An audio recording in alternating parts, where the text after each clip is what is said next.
So we saw about 6 sharks, yes. Some of them about 8 feet, others longer, about, I don't know, I'd say 8. 12 to 14, the biggest. Yeah.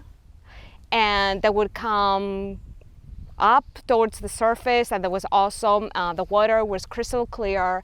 There were no waves. It was a very beautiful sunny day, and seeing those animals up close was amazing.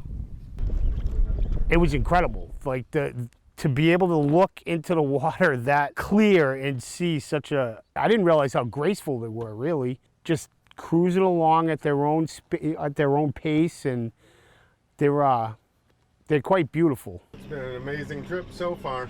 Yeah, 12 o'clock. Shark trips are a very complex operation. It involves a spotter pilot and a private aircraft that's in touch with us via VHF radio for the entire time that we're out there. We generally are able to see sharks on every trip. Viewing conditions vary dramatically. Sometimes the sunshine and the clear water that we had today are there. Sometimes the water's slightly murky or it's not as sunny. But we almost always see sharks. If the pilot doesn't think that we're going to see sharks, we don't do the trip. Wow.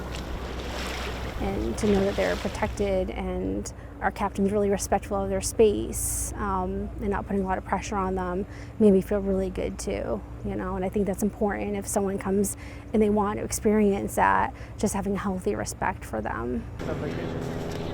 And what we've actually seen is there's been no negative impact to the number of tourists coming to the Cape because of the sharks. In fact, we've seen an increase. We've seen people that are curious about sharks, have an interest in sharks, come to the Cape.